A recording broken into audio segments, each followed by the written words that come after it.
Okay, everybody. we have liftoff. I was going to say that, David. That was my line. I'm really sorry about that. This is Okay. This is the first time I've presented anything on Zoom with PowerPoint. So if it was Microsoft Teams, it would have been slightly different. But apologies for that. That's okay, Alun. We're just glad you're here. We're glad we can hear you. We're glad we can see you. And we're glad we can see your presentation as well. And I was fascinated and curious as to what the M was in Alun M. Owen, and the question now has been answered. And I should have thought, well, yes, of course, there's a Morgan in there somewhere, which is what I am as well. But croeso I chi, Alun. Mae'n hyfryd cael eich cwmni chi. Mi fydd yn hyfrytach wrth gwrs clywed eich hanes chi ar Ynys Môn a'ch uchelgais falle o wireddu y gwaith ych chi'n gwneud ar y foment o ran yr wybren dywyll a statws yr hyn dwi'n deall byddwch chi'n cyflwyno i ni heddiw. Felly mae gyda chi ryw gwarter awr, felly os o'ch chi'n bwriadu wneud rhywbeth mewn hanner awr, mae gyda chi gwarter awr i drial cywasgu gymaint ag y gallwch chi fewn. Felly croeso chi, Alun, i'r cynadledd Argo Navis. David, diolch yn fawr iawn i chi, a falch i'w glywed bod yna mwy na un Morgan yn y byd yma. Mae gen i fi frawd Morgan hefyd, Trevor Morgan, wedyn dyna ni, mae yna o leia 3 yna ni. Diolch yn fawr iawn. I'm going to present in English. It's very nice to be here this afternoon, and thank you very much for the invitation. Quite a subject, really. You know, I'm a town planner by profession, countryside management and coastal management. But this sort of field is quite new to me in some ways, but fascinating, and I find I'm learning sort of on the job every day, and I'm pleased to sort of present something very quickly to you here, just to get a bit of a flavour of what we're doing. I'm just going to start off with a map. Apologies that the text in the map itself is not in English, not in Welsh and English. But these are designated landscapes of Wales, just to get a bit of context really of who we are and what we do. And you can see in the top left-hand corner, Anglesey. You can see the area of outstanding natural beauty of Llyn AONB. You've got the Clwydian Range and Dee Valley. You've got Gower AONB and the Wye Valley AONB, which straddles England and Wales. And then you've got the national parks of Snowdonia, Brecon Beacons and Pembrokeshire Coast. All combined, they contribute to 25% of Wales's land area. So quite significant in terms of its, in terms of designated landscapes. And a result of this is that, collaboration is really at the key. Is key really to what we do, and National Designated Landscape Partnership has been created by Welsh Government, and this really sort of brings us together, really looking at sustainability, decarbonisation, nature recovery, dark skies of course, looking at equality, looking at number of projects, really test beds maybe in some ways, for the Welsh Government's agenda. Living and working landscapes, they're not static landscapes, they are living and working landscapes where people go to work, people enjoy themselves, people sort of take part in the designated landscapes. So that's really just to give you a bit of context. Zooming in a little bit more, the Anglesey in the top left hand corner there, population around 70,000. Principal language is Welsh. The Statistics Wales last census, or last data count, was around 67% of people actually say they can speak Welsh. So with 700 square kilometres, which is about 275 square miles. 5th largest island in the UK. Predominant land use, because it's a rural county, is agriculture. And transport is multimodal: port, train, air, roads, cycle routes, and we've even got an Euro route 22, running over 5,000 kilometres from Holyhead all the way to Moscow. So there's quite an important linkage really here with ferry air travel as well. Third of the island, you can see the dark green here is designated as an area of outstanding natural beauty, and these hail back to the 1940s post-war, where national parks were first designated, and there were a number of land areas where they weren't quite fitting into national park status, but they were worthy of protection. And these AONBs, bit of a mouthful sometimes, an area of outstanding natural beauty, were created. So 46 altogether in the UK, like I say, 5 in Wales. Principal sort of objectives to conserve and enhance natural beauty.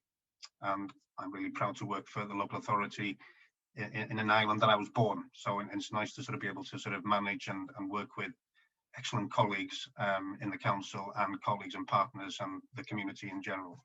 So that's just a little bit of context. Presentation is twofold. One is for applying for dark sky status via the International Dark Sky Association and some of the local projects that we have done or are doing.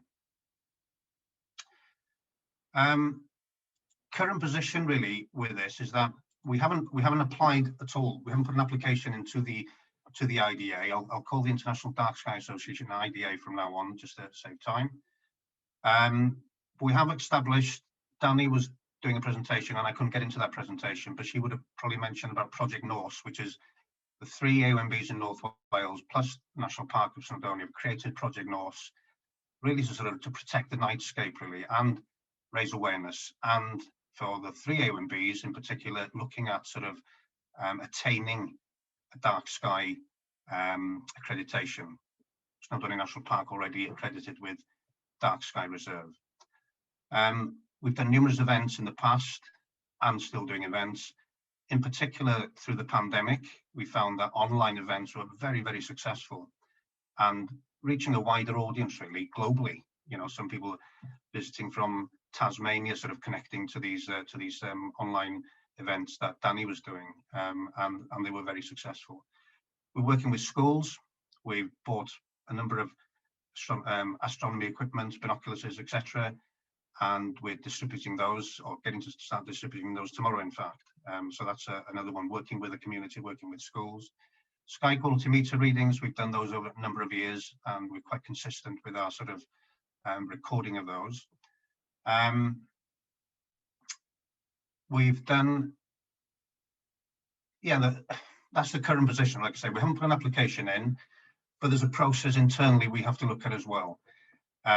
It's not just for us as a unit, it's a small team to put an application into the IDA. We have to look at it internally, where a full report will go to the County Council's senior leadership team and eventually to the executive committee to sort of seek that permission or that approval for preparing and submitting an application. Number of things to consider, how it sort of counteracts, how it works with the local development plan, the community engagement, the community involvement. So it's not just a matter for us to put an application. We have to sort of get a mandate, if you like, to work with that. So the next steps for us in some ways is to, and we've got a very well-established dialogue with the IDA, with John Barentine, who's now left, I believe, but we've got a meeting with Ashley Wilson in the next few weeks. And what we will be looking at are the sort of the 2 particular designations, if you like, of the status. We're looking at the community status and we're looking at park status.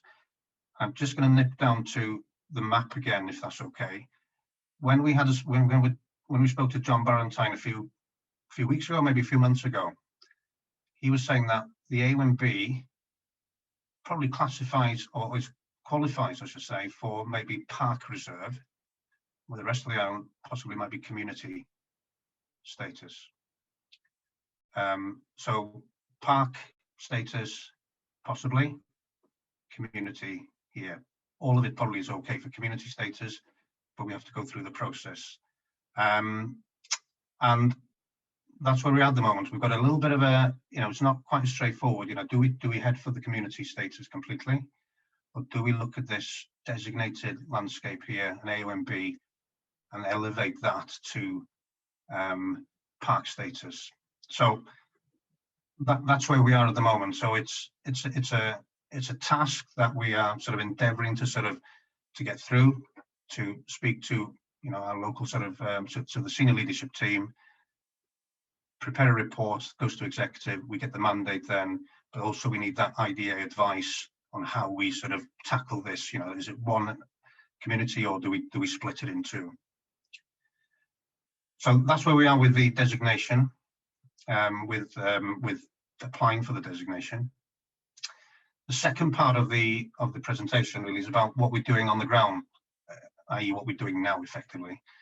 And you can see from the funding to the 2 bullet points there, there's the Sustainable Landscape, Sustainable Places, SLSP 1 and 2 for this year. So we've got 100,000 in that pot.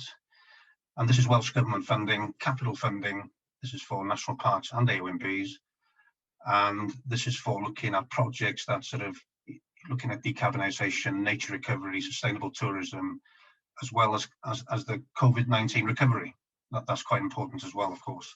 And some of the projects have to be aligned to those particular, those 4 sort of particular elements. The retrofitting projects, this is what these projects have sort of, a lot of these projects have been part of that retrofitting projects. And the sites we've looked at, I'm just going to go back to the map again.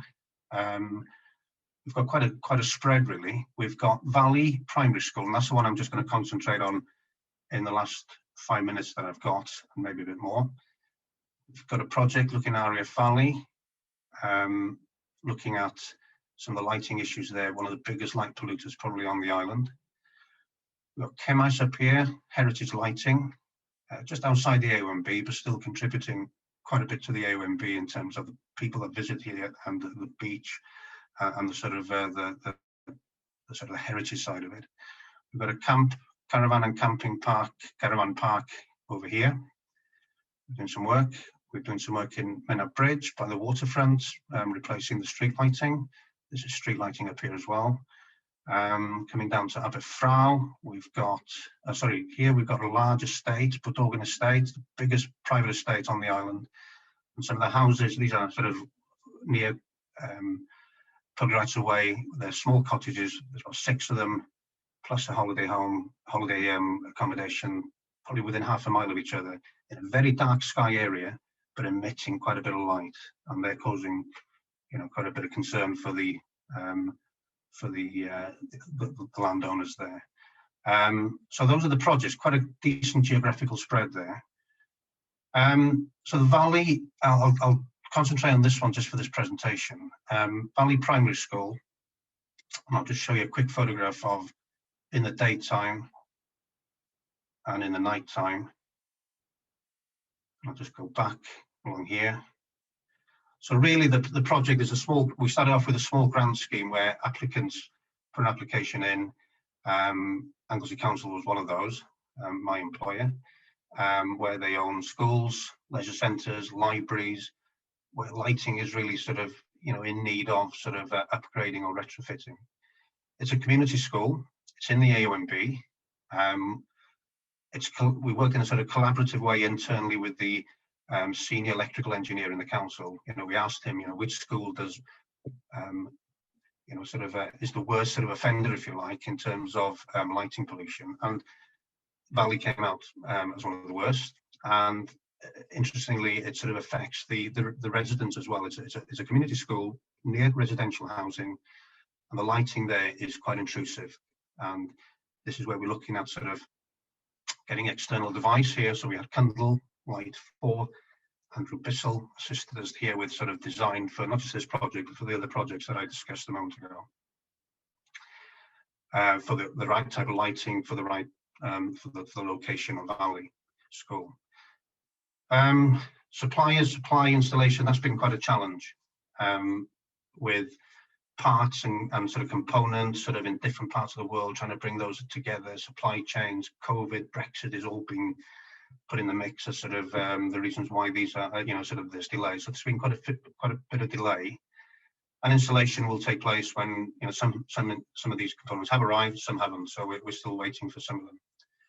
And I think lessons learned really is that if you think it's going to take whatever time you think it's going to take, you can probably double it with this type of project. That's what we've learned. Definitely worth it. It will be worth it. But there's a lot of toing and froing, discussing with consultants, site visits, talking to suppliers. So there's quite a bit of work going through the assessment, sort of preparing the application form, etc. So if we did it, the next steps is that we've done all that hard work, that background work. Hopefully we can now look at sort of further funding from Welsh Government in their next round of funding and support maybe some other projects similar to Valley School. So seeing the front nighttime, some of the, and there's residential here, of course. This is the type of lighting, and it's really going not quite upwards. There's a bit of shielding, but it's going that way and outwards, and it's quite a beacon in that particular area.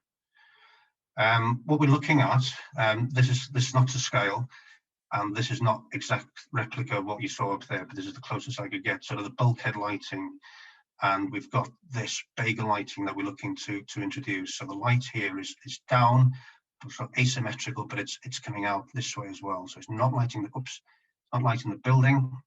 It's just down and on an angle. We've also got Kasambi Bluetooth low energy technology being fitted next to it. So this can be so it can be dimmed, it can be switched off, because these lights in Valley are on all night effectively. So there's a cost element in there, and there's that intrusion, a light intrusion to the residents, and also the impact on the nightscape and wildlife. So I've nicked this from Danny, so thanks, Danny. So yeah, this is quite straightforward, really. You know, sort of what very bad lighting looks like, and running all the way sort of really up to the best lighting downward, with shielding to sort of protect that night sky. And we talk about kelvins. Well, it's 3000 Kelvin or less that we're looking at. These particular lighting are 3000, and this is the Kelvin scale here. Some of you are probably well aware of this. There's a bit of a warmer glow here, and we're looking at 3000 or less.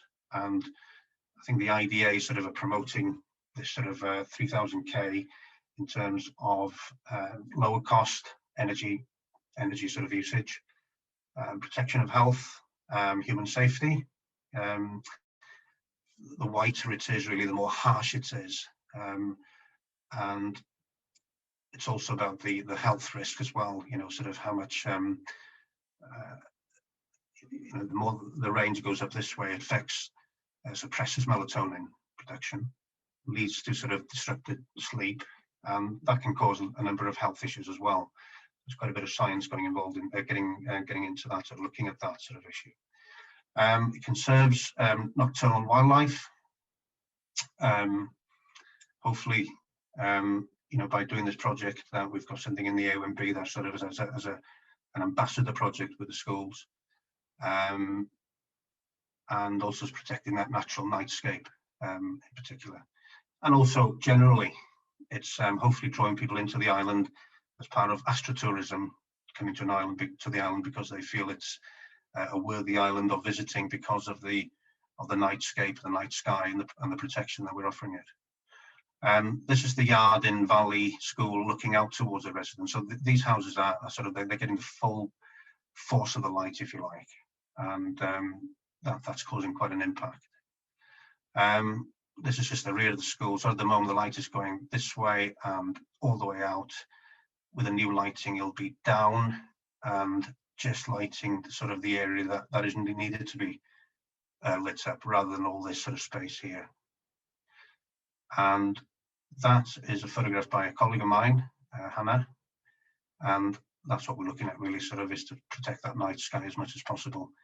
And there are some decent locations, very decent locations on Anglesey. That's my time up, I think. Hopefully that wasn't too rushed. I have got a few slides just to show Anglesey at its best in the daytime. If there's a couple of minutes to spare, David. It's now £5 a minute, I'm afraid, Alun. So as a Cardi, I'll take every penny I can get in this day and age. So you carry on, £5 a minute. You're cheaper half the price, David.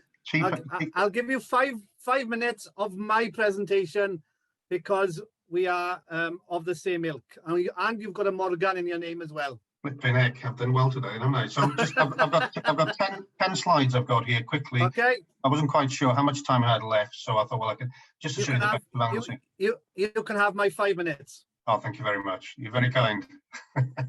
So this is the Britannia Bridge. This is the Euro route I mentioned. This is one of the principal sort of accesses to Anglesey. Railway running underneath there, and a sort of the road traffic up here. This is the mainland. This is Anglesey. This is AONB here, and we're looking down towards the Llyn Peninsula here. So again, you can see it's fairly rural. This is Llanwyn Island, sort of southwest Anglesey. This is owned by the local authority, owned by the county council. We actually co-manage this with Natural Resources Wales. This is cut off sort of high water. It is an island, but not every day. It's sort of when it's really high water, sort of high tide, it cuts off there. But a stunning location. Northwest here, we're looking at Holy Island from looking towards South Stack, a different angle possibly from what you've seen in the past. And Holyhead Mountain is just to the left here. Just some group photographs here. We've got the Skerries Lighthouse, Northwest Anglesey. Colleague Dylan Owen took that. Taking part in the AONB, there's a sort of rock traversing here, sort of, and the geology, of course, in Anglesey is an UNESCO World Heritage Site, UNESCO Global Geopark, forgive me. So it's of outstanding geology, but also there's opportunities here to sort of enjoy the AONB. This is northeast Anglesey looking towards Point Linus, and this is sort of an example of heathland, which is a rare habitat, which we're sort of looking to protect. 1 minute, Alun. Okay, Breakwater Country Park. I've got my whole family waiting for me. Okay. 50 seconds. I've got the Morgan Mafia waiting for me on the next session. You've already wasted 10 seconds saying that, David, but never mind. This is Breakwater Country Park in Holyhead. We manage this site. This is Holyhead Mountain up here, site of the quarry to sort of a foundation really for the breakwater, and then the brickworks. But we manage that as a 100-acre country park. More activities here, engagement really, working with school children with litter picking, making squirrel boxes, stone walling in breakwater. These are the cottages in Llanwyn. This is Red Wolf Bay. AONB goes right out to the low water here. Issues we're going to have here with dark skies possibly is future development of offshore wind turbines and the lights that they sort of possibly emit from there. Next one is red squirrels. Anglesey is a stronghold for the red squirrels. Again, historic environment, but also recreation. Rare habitat, like I say, coastal heath and Kemlyn, stronghold for the tern colonies there. And this is the small church in Frau near Quivan. It's called Quivan. This would have been part of the mainland here, but that's just hundreds of years of erosion. And Britannia Bridge again, and that's it.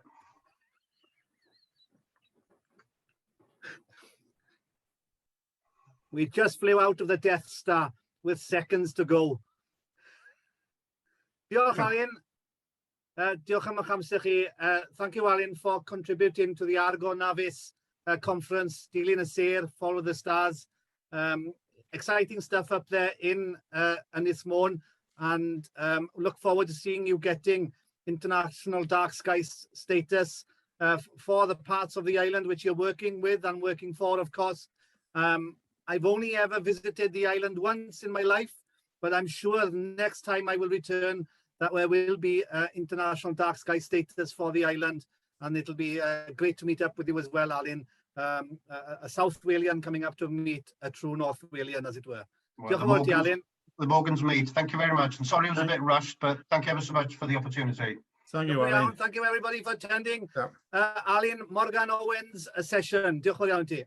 Diolch yn fawr iawn. Thank you, everybody.